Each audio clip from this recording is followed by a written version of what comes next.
안녕하세요. 세계 증시 현황과 글로벌 경제 현황을 심층적으로 살펴보는 한상춘의 경제를 보는 눈 유선경입니다. 오늘 새벽 마감한 뉴욕 증시는 장중 강세를 잊지 못하고 보합 혼조세로 마무리됐습니다. 이는 미 연방준비제도 이사회가 출구 전략을 고려하고 있다는 소식이 전해지면서 증시가 영향을 받은 것인데요. 아무래도 3월 경기 회복세가 진행이 되면서 출구 전략에 대한 공감대가 이루어지는 것은 당연한 일일 것도 같습니다. 이에 대한 영향을 미친 미국 증시 마감 상황부터 살펴봐야겠죠. 장유정 캐스터가 준비하고 있습니다. 네, 장윤정입니다. 뉴욕 증시 마감 상황 전해드립니다. 네, 연준이 출구 전략 모드로 방향을 전환하면서 이제는 시기 선택만이 남아있는 상황인데요. 여기에 따라서 지수 영향을 받으면서 3대 지수 모두 오늘 서로 엇갈린 반응을 보였습니다. 자세한 지수 마감 현황부터 확인하겠습니다. 네, 먼저 다우존스 산업평균 지수입니다. 0.05% 소폭 내린 12,393포인트에서 거래를 마쳤습니다. 네, 기술주 중심의 나스닥 지수 유일하게 소폭 올랐습니다. 0.07% 오른 2,791포인트에서 거래를 마쳤고요. 마지막으로 S&P 500 지수도 하락을 했습니다. 0.02% 떨어진 1,332포인트에서 거래를 마쳤습니다. 네, 뉴욕 증시의 움직임은 글로벌 성장세 둔화 우려를 그대로 반영을 했습니다. 서부 텍사스산 중진류 가격이 최근 들어 108달러대를 기록하면서 고공행진을 이어가고 있는데요. 따라서 가계 소비와 기업 투자가 침체될 것이다라는 예상에 시장에 좀 영향을 미쳤습니다. 여기에 중국이 올 들어 두 번째 기준금리 인상을 단행한 점도 시장에 부정적인 영향을 미쳤습니다. 또 아울러서 신용평가사의 무디스가 포르투갈의 국가신용 등급을 기존 AAA+3에서 Baa1으로 한 단계 강등한 점도 지수 하락에 영향을 미쳤습니다. 종목별 지수 현황 살펴보도록 하겠습니다. 최근에 국제유가가 고공행진을 하면서 에너지주가 특히 강세를 보이고 있는데요. 에너지주가 강세를 보이면서 엑슨모빌은 0.65%, 쉐브론은 1.02%, 코노코필립스는 0.8% 각각 상승하는 흐름을 보였습니다. 반면에 주택건설주는 KB홈의 적자 확대 소식에 내림세를 기록을 했는데요. 4.18% 빠졌습니다. 그리고 DR호텐이 1.75%, 비저홈즈는 2.59% 빠졌습니다. 네, 반도체주가 일제히 오르면서 최근 들어서 기술주 상승을 견인하고 있는 그런 모습을 보여주고 있습니다. 그리고 텍사스 인스트루먼트가 내셔널 세미컨덕터의 인수 발표를 하면서 내셔널 세미컨덕터가 71% 폭등하는 그런 모습을 보였습니다. 이렇게 반도체 소형업체에 대한 M&A 움직임이 활발할 것으로 보여지면서 반도체 업체는 전반적으로 상승 흐름을 이어가고 있습니다. 네, 마지막으로 경제지표 보시겠습니다. 네, 서비스업 경제지표가 예상 밖으로 둔화된 것으로 나타나면서 57.3을 기록했습니다. 전월에 기록한 59.7보다도 낮은 수치고요. 그리고 시장의 예상치인 59.5보다도 낮게 나오면서 시장에 영향을 미쳤습니다. 네, 지금까지 뉴욕 증시 마감 상황 전해드렸습니다. 네, 장윤정 캐스터 잘 들었습니다. 방금 장윤정 캐스터가 전해주셨다시피 미국 연방준비제도 이사회 출구 전략에 대한 이야기들이 아무래도 미국 증시에 많은 영향을 미친 것 같습니다. 이제까지 화랑을 보이던 미국 증시가 이로 인해 또한 글로벌 증시까지도 침체되지 않을까 하는 우려도 나오고 있는 시점인데요. 더 자세한 이야기 살펴보겠습니다. 도움 말씀 주실 미래에셋증권의 한상춘 부사장님이십니다. 안녕하십니까? 네, 안녕하십니까? 네, 어제 미국 장에 대한 평가부터 부탁드립니다. 미국 이런 장 얘기할 때는 아주 우리가 침체라든가 이런 용어를 잘 사용해야 됩니다. 네. 왜냐하면 어제 그 지수는 별 변동이 없었죠. 네. 이렇게 대부분 다 1% 이내에서 움직이는 상황이기 때문에 특별히 의미를 부여할 필요는 없다. 이렇게 이제 보시면 되겠고요. 지수는 변동이 없었습니다. 하루 종일 0.1%, 2%라는 것은 뭐 가격 변속성상 뭐 하락이다, 상승이다 이런 의미를 부여할 필요는 없다는 것을 말씀드리고요. 네. 그런 것이 뭐 글로벌 증시에 침체를 가져온다 이런 뜻으로 얘기하면 시청자 여러분한테 상당히 오해를 불러일으킵니다. 그래서 정확한 표현이 중요하다 하는 것을 말씀드리고요. 3대 지수를 보면 경기에 민감한 이러한 업종들이 지수가 좀 소폭 하락했습니다. 네. 이거는 미국 증시를 읽을 때 이 미국의 경제 동향에서 정확히 이해할 필요가 있는데요. 지금은 월가에서 가장 관심을 갖는 것이 고용 사정입니다. 그런 각도에서 미국에서 보면 지금 고용 사정의 많은 부분을 담당하는 것이 서비스 분야인데요. 서비스 분야가 아까 장윤정 캐스터께서 전해주셨습니다는 예상보다는 좀 다소 부진한 거로 나오고 있습니다. 그러다 보니까 지금 월가에서 가장 관심이 있는 고용과 관련된 문제가 당초 예상보다 빨리 풀리지 않지 않느냐 하는 네. 이러한 그 시각이 되면서 사실 그 경기에 민감한 다우 지수와 S&P 지수가 소폭 하락하는 이런 모습을 보였다 이렇게 보시면 되겠습니다. 네. 아무래도 지금 상황에서는 가장 중요한 것이 역시 정책 변경의 여부가 아닌가 이렇게 이제 보여지는데요. 네. 사실은 지금 이미 그 정책 변경에 대해서는 일전에 한번 말씀드렸습니다는 우리가 글로벌 증시에서 출구 전략에 대한 미국의 출구 전략에 대한 컨센서스가 형성됐다 하는 이 표현도 우리가 정확하게 이해할 필요가 있습니다. 네. 3월 그 의사록에 이렇게 보면 출구 전략에 대한 컨센서스가 형성된 게 아니라 FOMC 회원 간에 의원 간에 많은 그 논란이 있는 이런 상태이기 때문에 네. 출구 전략에 대해서 컨센서스가 형성됐다 이렇게 표현을 하면 우리 투자자 입장에서도 상당 부분 불안감을 초래할 수가 있습니다. 그래서 네. 이러한 부분이 지금 출구 전략 얘기, 그 다음에 출구 전략 얘기보다는 정책 기조의 일관성 이런 논란인 상태에서 버냉키 의장이 의회에 청문회를 하는데요. 수장인 입장에서 어떤 입장을 보일 것인가 하는 이런 측면이 오늘 주식 투자가들이 그렇게 크게 활동에 나서지 않으면서 거래량이 급속히 축소되고 그 다음에 주가의 변동폭이 없었다 하는 것을 말씀드립니다. 네. 그래서 이러한 그 방송을 할 때는 항상 주식에 대해서 어느 정도 좀 이렇게 갖고 그 다음에 월가의 그 동향을 좀 이해해야 우리가 이렇게 그 표현상에 정확한 표현을 글을 쓰다 하는 것을 말씀드립니다. 항상 우리보다도 시청자분이 더 이렇게 똑똑하고 현명하신 분들이 상당히 많거든요. 네. 그런 각도에서는 지수가 0.1% 정도 이렇게 상승하고 하락하는 거 가지고 글로벌 증시의 그 침체가 가져온다 하는 이런 시각은 이렇게 멘트하면 안 된다 하는 것을 제가 진행자분한테 말씀드리겠습니다. 저도 네. 진행자 멘트하면서 깜짝 놀랐습니다. 그런 것을 예. 사전에도 조율하고요. 이게 재산이 걸려 있는 문제이기 때문에 네. 항상 정확한 표현이 중요하다 하는 것을 말씀드립니다. 네. 네. 글로벌 침체라는 말까지는 너무 지나친 표현인 그렇죠. 것 같습니다. 예, 침체라는 게 지금 네. 미국의 경기 회복세가 지금 지속되고 있는 상태이고 다우지수가 연중 어제까지만 하도 연중 최고치를 기록하는 상황에서 네. 어떻게 글로벌 증시의 침체다 이렇게 하면 방송을 듣고 계시는 분이 어떻게 이해하시겠습니까? 그런 분을 좀 이게 방송을 진행하시는 스태프진들이라든가 이런 분들이 정확하게 우리가 좀 전달할 필요가 있다는 것을 말씀드립니다. 네, 다만 FOM 회원들 간에 이제 어떤 혼란과 논란이 네. 있는 상태라고 보면 되겠군요. 네, 오늘 정말 미국 증시에 대해서 정말 잘 평가를 해주셨는데요. 계속해서 이머징 마켓인 브렉스 시장에 대해서도 살펴보겠습니다. 4월 4일과 5일 중국이 청명절로 인해서 휴장한 가운데 다른 증시는 전반적으로 약세를 보이고 있는 상황입니다. 중국 증시가 빠졌기 때문에 그렇겠죠. 더 자세한 이머징 마켓 소식 살펴보겠습니다. 장윤정 캐스터. 네, 계속해서 이머징 마켓 마감 상황 전해드립니다. 네, 말씀을 하셨듯이 어제 중화권은 휴일로 개장을 하지 않았습니다. 다른 이머징 마켓들은요, 출구 전략에 영향을 받은 모습을 보였는데요. 자세한 지수, 인도 지수부터 확인을 해보겠습니다. 네, 먼저 인도 지수인데요. 소폭 떨어졌습니다. 0.08% 떨어진 19,686포인트에서 거래를 마쳤는데요. 최근에 국제 원유 가격이 상승세를 보이면서 크레딧 스위스의 연간 인플레이션 상승률을 상향 조정하면서 투자 심리를 위축시킨 것으로 보입니다. 그리고 3월 제조업 PMI도 부진하게 나타나면서 영향을 미쳤고요. 여기다가 금리가 추가로 인상될 것이다라는 이런 전망이 나오면서 증시에는 좀 영향을 미쳤습니다. 하지만 자동차 생산업체인 타타모터스의 지난달 판매가 개선된 것으로 나타나면서 지수 상승을 조금 제한하는 하락폭을 제한하는 모습을 보였습니다. 다음으로 러시아 RTS 지수 보시겠습니다. 네, 5거래일 만에 내림세로 돌아섰습니다. 소폭 떨어졌는데요. 0.16% 떨어졌습니다. 2,088포인트에서 거래를 마쳤는데요. 네, 최근 들어서는 꾸준한 흐름에 따른 단기 차익 실현 매물이 출회가 된 점이 시장에 영향을 미친 것으로 보입니다. 그리고 중국이 최근에 전격적으로 금리 인상을 단행하면서 여기에 대해서 향후 글로벌 경기가 다소 둔화될 수 있다라는 이런 점이 시장의 투자 심리를 조금 위축시킨 것으로 보입니다. 업종별로 살펴보면요. 금융, 소비자, 서비스 업종이 큰 폭으로 하락했습니다. 반면에 정보통신과 석유주는 강세를 보였습니다. 마지막으로 브라질 보베스파 지수 보겠습니다. 보베스파는 거래일 기준으로 6일 연속 꾸준한 상승 흐름 보여가고 있습니다.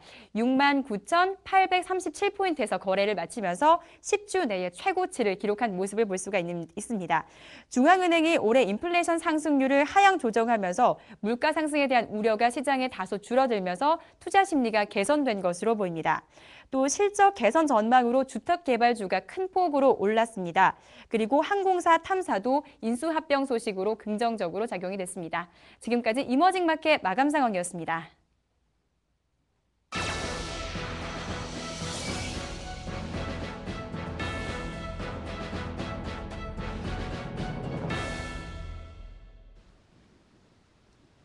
네, 오늘도 생방송으로 많은 분들 참여해주고 계신데요.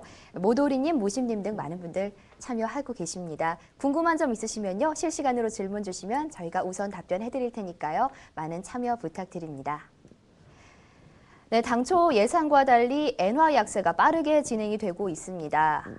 오늘 새벽에 끝난 뉴욕 외환시장에서 엔달러 환율은 85엔대까지 근접을 했는데요.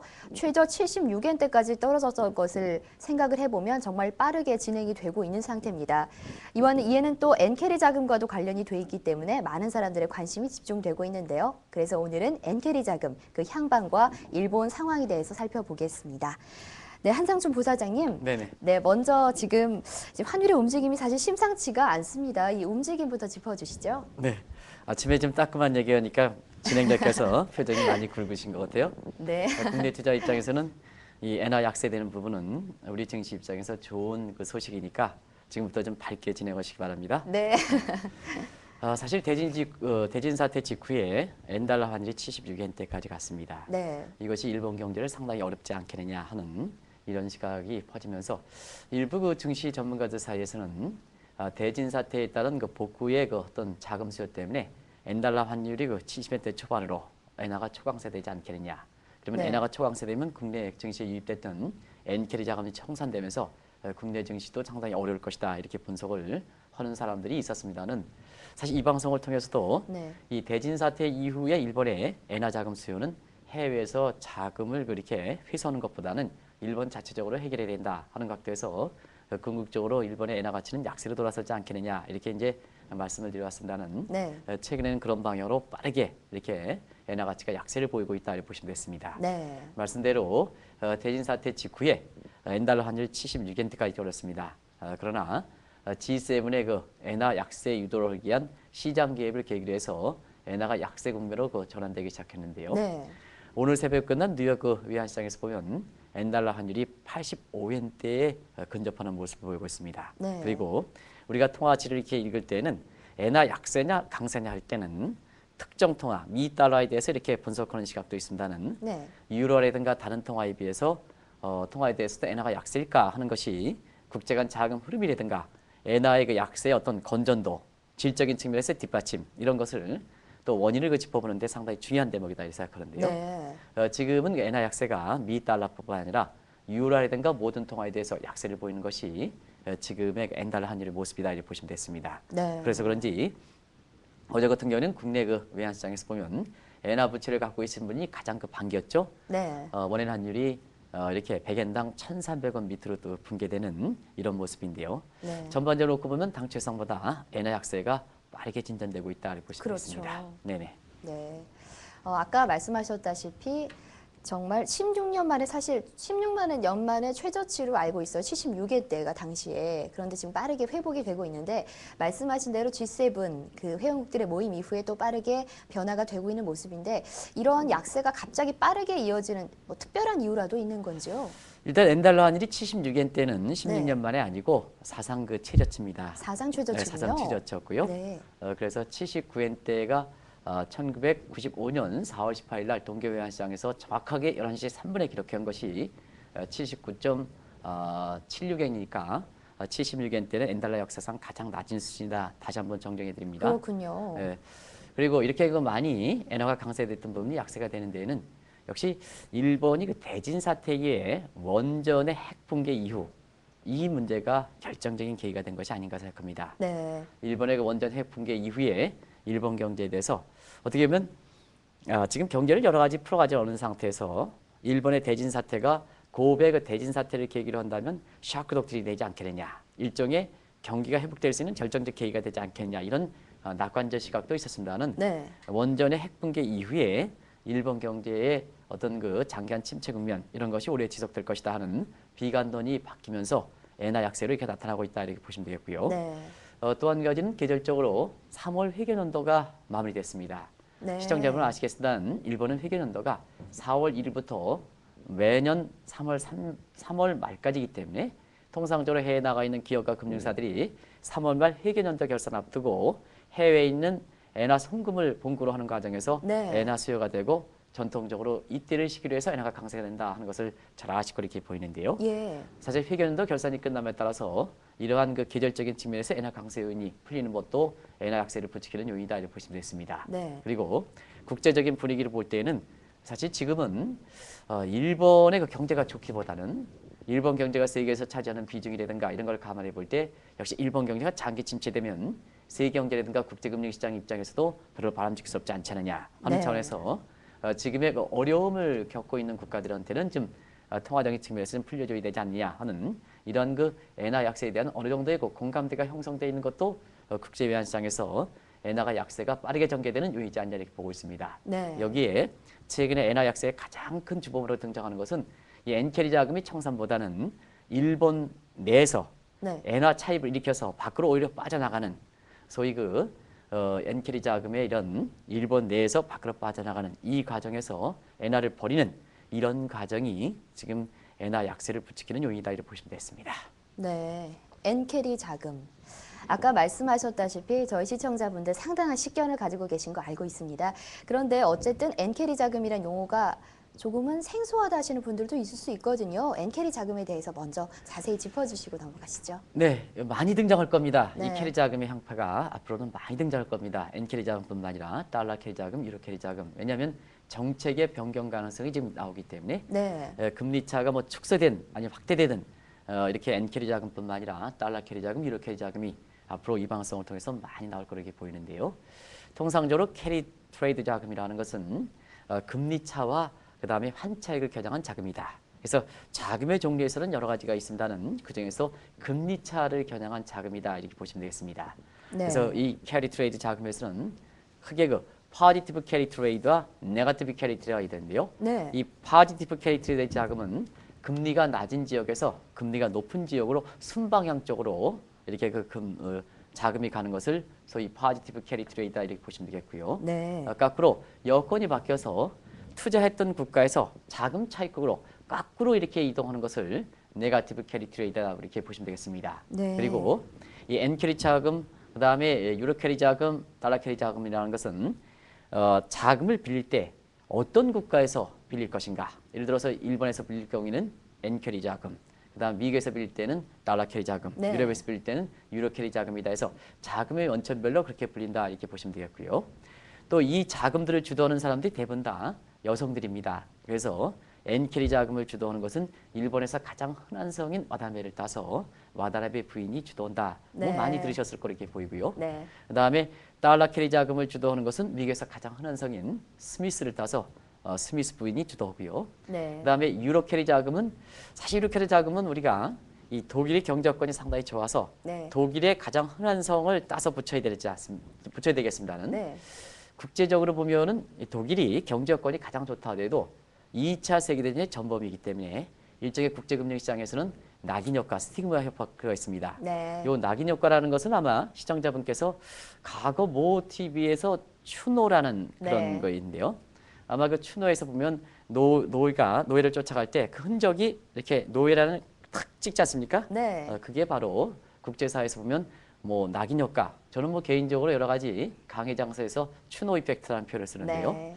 이런 이 독일이 2차 세계대전이라는 전범 때문에 독일이 지금 경제 여건이 상당히 좋다 하더라도 유럽을 대신할 때는 경제 여건인 독일보다는 프랑스를 많이 따지고 있습니다. 그래서 유로 캐리 자금을 주도하는 사람은 프랑스의 가장 흔한 성인 소피아를 따서 소피아뿐이다 이렇게 보시면 되겠습니다. 네. 그래서 캐리 자금과 관련된 이론적 근거라든가 또 어떤 사람이 주도하는가, 원천별로 어떻게 분류하는가 하는 것은 시청자분이 아마 쉽게 이해되지 않겠냐 이렇게 보고 있고요. 한국에선 김 여사 정도 되는 건가요?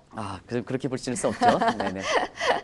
방송을 듣고 계신 분들이 네. 상당히 적으시기 때문에 그리고 사실 이 캐리 자금의 역사를 볼 때는 일본이 가장 저금리 상태가 오랫동안 지속되어 왔기 때문에 네. 이 캐리 자금 규모에서는 사실 엔캐리 자금이 역사가 가장 길고 그 다음에 자금 규모가 상당히 많습니다. 그래서 엔캐리 자금의 향방에 따라서 글로벌 증시라든가 각국 증시의 움직임이 많이 좌우된다 하는 것은 참고적으로 말씀드리겠습니다.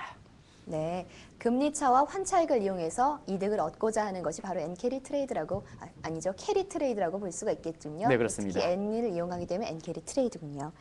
네, 그런데요, 당초 예상과는 달리요, 엔캐리 자금이 청산되는 것이 아니라 오히려 일본 밖으로 나간다 이렇게 얘기를 하고 있어요. 실제 상황은 어떤지 좀 궁금합니다. 지금 이제 대부분 다 분석을 잘못했던 분들이 네. 개인 사태 이후에 엔캐리 자금의 청산 이런 얘기였습니다는 네. 실질적으로는 엔캐리 자금의 청산 나타나지 않고 있습니다. 오히려 지금 말씀하신 것처럼 일본의 그 내부에서 자금 차입을 일으켜서 사실 밖으로 이탈되는 이런 모습이 지금 나타나고 있는데요. 네. 그중에 그 엔캐리 자금이 가장 전통적으로 많이 투자했던 지역이 호주와 뉴질랜드를 꼽고 있습니다. 그렇죠. 최근에 보면 호주라든가 뉴질랜드 이렇게 보면 통화가 상당히 강세되고 특히 호주의 달러가 상당히 강세되는 이런 그 모습을 보이고 있거든요. 이것이 단적으로 청산보다는 오히려 이탈되는 이런 모습을 보이는 가장 그 단적인 증거다 이렇게 보시면 되겠습니다. 네. 그리고 국내 증시에서 일전에 한번 말씀드린 적이 있습니다는 우리가 이종 통화의 환율을 좀 잘 보십사 하는 것을 말씀드린 적이 있습니다.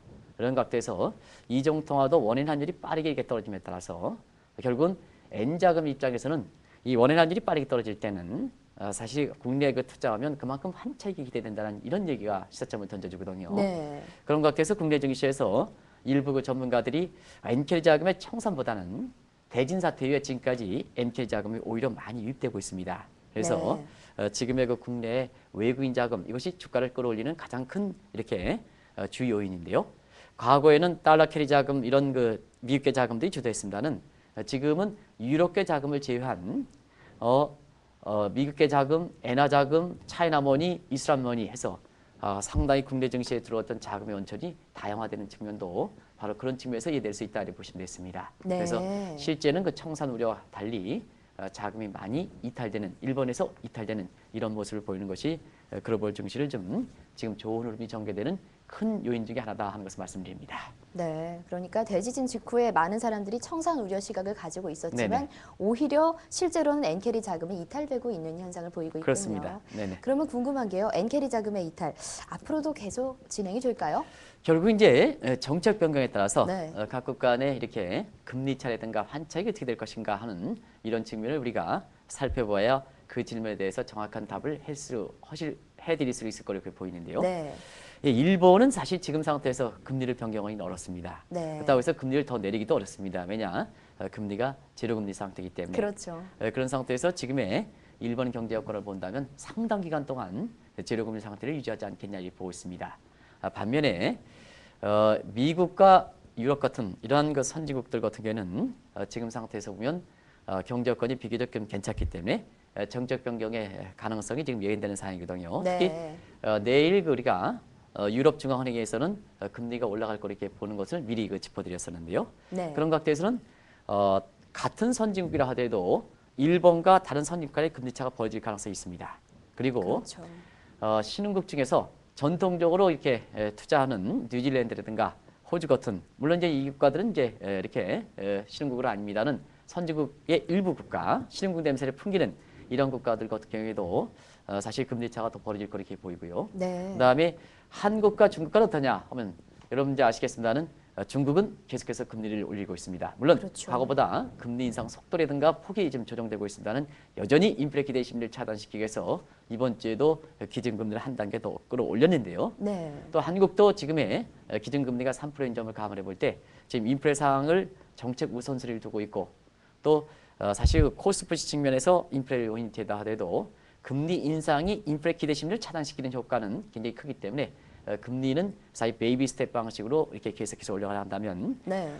다른국과 일본 간의 금리 차는 더 벌어질 가능성이 있습니다. 그래서 네. 지금은 엔캐리 자금이 청산보다는 이탈될 가능성이 우리나라에서가 아니고 일본에서 이탈되는 가능성이죠. 네, 그래서 네. 일본에서 밖으로 빠져나갈 가능성은 앞으로도 당분간 지속되지 않겠나 이렇게 보고 있습니다. 네, 당분간은 지속이 될 것으로 보시는군요. 예, 그렇습니다. 그렇다면요, 우리 투자자들 입장에선 참 궁금한 것이 지속이 된다 한다면 과연 이 약세가 얼마 선까지 진행이 될 것인지도 궁금하실 거예요. 네, 결국 이제 엔캐리 자금이 이렇게 일본 밖으로 빠진다면 네. 고스란히 일본의 엔화 가치에 반영될 거로 이렇게 보이는데요. 네. 지금 엔달러 환율 85엔대 근접하고 있죠. 네. 이런 각도에서 엔화 가치 향복은 국내의 엔화 부채라든가 국내 엔캐리 자금의 유입 여부와 결정적으로 영향을 미치기 때문에 우리가 엔화 약세가 어떻게 될 것인가 하는 이런 측면이 상당히 중요한 이러한 그 대목이지 않냐 생각합니다.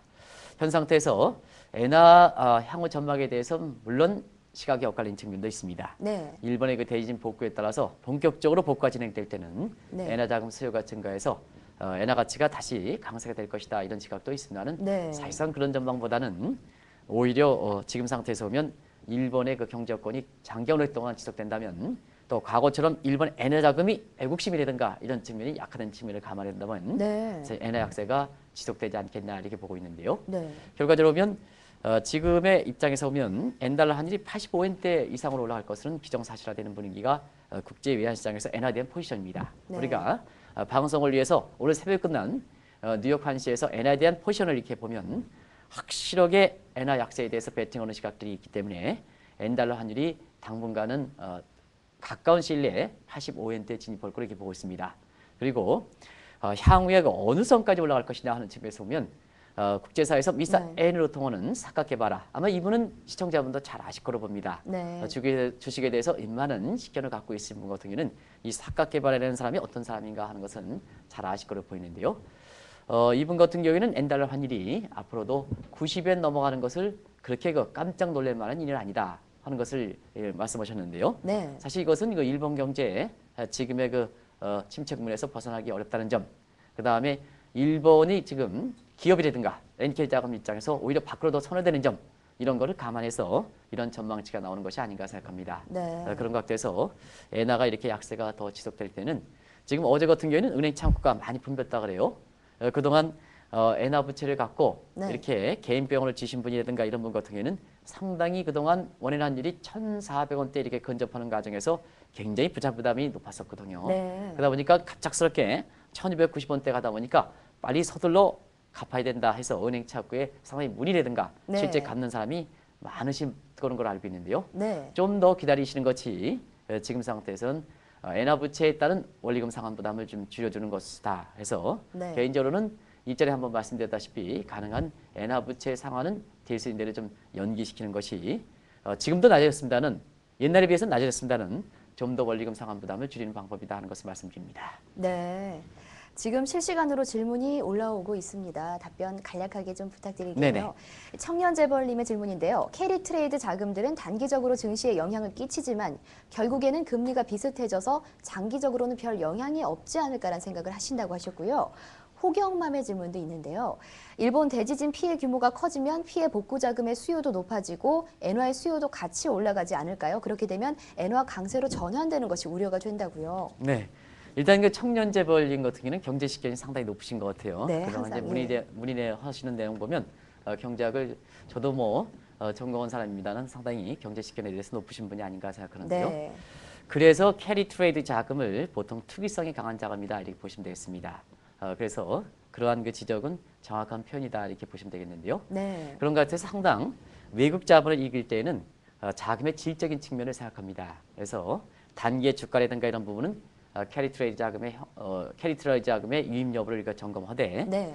그 나라의 실질적으로 해외 시각이 어떻게인가 한 진정한 성격을 이해하려면 사실상 그 나라 경제 여건에 감안된 건전한 자금, 우리가 과거로 분류한다면 이 투기성 자금은 1년 이내, 네. 그 이상의 그 자금은 다이렉트 인베스트먼트 자금 이렇게 분류합니다. 지금 국제사에서 그렇게 분류하지 않습니다. 네. 그래서 펀더멘탈을 보고 투자한 자금들을 이해해야 된다 이렇게 보는데요. 정확한 지적인 것 같습니다. 네. 그러나 다만 한 가지, 지금 상태에서 엔캐리 자금이 이렇게 들어오더라도 양국 간의 금리 차가 좁혀질 것인가 하는 측면에서는 사실상 그렇습니다. 지금 상태에서는 일본의 그 경제 여건이 얼마큼 빨라지느냐, 빨리 회복되느냐 이 여부가 가장 관건이 될 거로 보이는데요. 네. 현 상태에서 보면 일본 경제와 한국 경제, 다른 국가의 경기 순환상의 미스매치 때문에 네. 금리 차가 NK자금이 주도로도 빠르게 금리 차 요인을 줄여줄 수 있는 소지는 과거보다는 많이 이렇게 가능성이 적다 하는 것 등에서 네. NK자금의 향방이 국내 주가 관련해서 염두에 둘 필요가 있다는 것을 말씀드리고요. 네. 또 한 가지는 아까 누가 지적하셨죠? 호경맘님께서요. 네네. 엔화 강세가 다시 엔화 광세로 전환되는 것이 우려되지 않을까 이런 네. 질문하셨거든요. 그 문제는 일전에 한번 정확히 말씀드렸습니다. 네. 지금 일본이 잃어버린 20년 기간 동안에 해외에서 투자할 수 있는 자산을 거의 좀 해외에서 철회가 가능한 자산 같은 경우는 어느 정도 많이 줄여진 상태입니다. 네. 그래서 과거에 1980년대 해외 투자 유행할 때 이때는 이런 청산 요인이 나왔을 때는 자금이 흘러오는 과정에서 일본 대지진 복구에 따른 그 복구 사원을 이렇게 수요 증가하는 과정에서 엔화 수요가 증대되고 엔화가 강세될 수 있는 소지가 있었습니다는 네. 지금 그분이 이제 질문하신 대로 잃어버린 20년이란 장기 침체 기간 동안에 사실 일본의 금융사라든가 기업들이 어려지다 보니까 네. 해외에서 투자했던 자금들은 이미 다 회수하는 상태거든요. 네. 그런 상태에서는 일본의 1995년에 고베 대지진과 달리 이번 같은 경우는 대지진 복구를 위해서 사실 그 자금 수요는 해외에서 엔화 수요를 불러일으키는 자금 회수보다는 일본 자체적으로 국채를 발행하든가 네. 지금 상태에서는 국채가 재정적자라든가 국가채인데 더 이상 발행하기 어려운 상태니까 일본 국민들이 갖고 있는 국채를 매입하는 미국의 2차 양적 완화 정책과 같은 이런 형태로 해서 자금을 푸는 이런 그 모습을 이렇게 띄지 않겠느냐 해서 이번에 대지진 복구는 일본 정부와 민간이 국민들이 어떻게 합심해 나가느냐 이게 관건이다 이렇게 보시면 되겠습니다. 그래서 네. 과거만큼 대지진 복구에 따라서 엔화 수요가 증대해서 엔화가 강세가 될 가능성은 이번에는 상대적으로 적다는 것을 말씀드립니다. 고베 대지진 때와는 상황이 좀 달라졌습니다. 그렇습니다. 네네. 네, 답변이 잘 되셨을 거라고 믿고요. 오늘은 여기서 먼저 인사를 드리겠습니다. 오늘 말씀도 정말 감사합니다. 내일 뵙겠습니다. 네, 고맙습니다. 네. 네, 질문해 주셨던 청년재벌님 겸손한 말씀해 주셨는데요. 별 말씀 다 하신다고요. 부사장님 칭찬에 몸둘 바를 모르시겠다고 답변 감사하다고 하셨습니다. 앞으로도 많은 참여 부탁드리겠습니다. 저희는 오늘 여기서 마치겠습니다. 내일 다시 찾아뵙지요. 고맙습니다.